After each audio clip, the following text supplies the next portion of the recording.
নমস্কার, ঘরোয়া রান্না সবাইকে স্বাগত। আজ আমি আপনাদের সাথে চিকেন কোরমার রেসিপি শেয়ার করব। দেখে নেওয়া যাক রেসিপি। চিকেন কোরমা বানানোর জন্য চিকেন ধুয়ে পরিষ্কার করে নিয়েছি। এবার এর মধ্যে দিয়ে দেবো 3 চামচ মতন টক দই,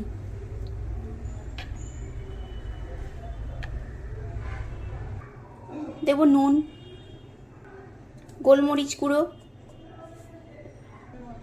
দেব কাশ্মীরি লঙ্কার গুঁড়ো, দেব 1 চামচ আদা বাটা, 1 চামচ রসুন বাটা। এই সব দিয়ে চিকেন ম্যারিনেট করে রেখে দেব 40 মিনিট। আমি এখানে কয়েকটা মশলা নিয়েছি দারচিনি, ছোট এলাচ, বড় এলাচ, সাজিরে, সামরিচ, গোলমরিচ আর জয়িত্রী ফুল। এই সব মশলাগুলোকে আমি ড্রাই রোস্ট করে নিয়েছি। এবার মিক্সিং জারের মধ্যে দিয়ে গুঁড়ো করে নেব। এখানে নিয়েছি আমি কয়েকটা কাজু, এগুলো মিক্সিং জারের মধ্যে দিয়ে পরিমাণ মতন জল দিয়ে মিহি একটি পেস্ট তৈরি করে নেব। ওভেন অন করে একটি ফ্রাইং প্যান বসিয়ে দিয়েছি। এর মধ্যে দিয়ে দেবো 2 চামচ মতন রিফাইন্ড তেল আর দিয়ে দেবো 1 চামচ পরিমাণ ঘি। কোরমা রান্নার মধ্যে ঘি ব্যবহার করলে খেতে দারুণ হয়। দিয়ে দেবো এর মধ্যে একটা তেজপাতা, মিডিয়াম সাইজের 3টে পেঁয়াজ কুচি করে নিয়েছি, সেটাও দিয়ে দেবো। পেঁয়াজটা একটু সামান্য ভেজে নেব।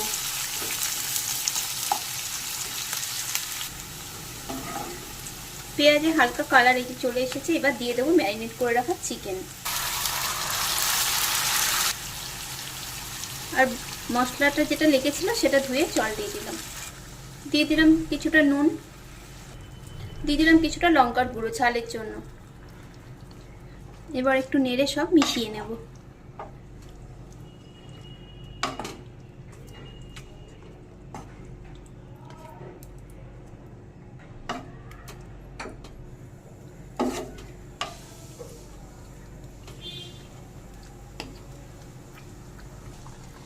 এবার কিছুক্ষণ ঢেকে রেখে দেব চিকেন সেদ্ধ হওয়ার জন্য।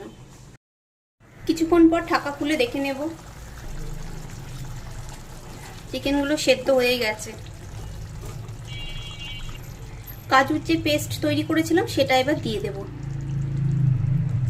আর যেই ভাজা মশলাটা রেডি করেছিলাম সেটাও দিয়ে দিলাম। এবার ভালো করে সব চিকেনের সাথে নেড়ে মিশিয়ে নেব।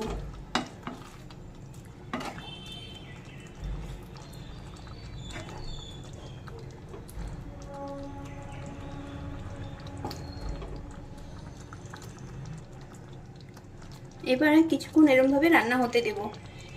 এই কোরমাটা পোলাও, ফ্রাইড রাইস কিংবা পরোটা এসব দিয়ে কিন্তু খেতে দারুণ লাগবে। রেসিপি দেখে ভালো লাগলে লাইক ও কমেন্ট করে অবশ্যই জানাবেন ভিডিও দেখে কেমন লাগলো। আর নতুন বন্ধু হলে বন্ধু হয়ে পাশে থাকার অনুরোধ রইল। রান্না থেকে যে তেল ছেড়ে দিয়েছে, রান্নাটা তার মানে আমার হয়েই গেছে। এবার এখানে দিয়ে দেবো সবশেষে অল্প একটু কেওড়া জল,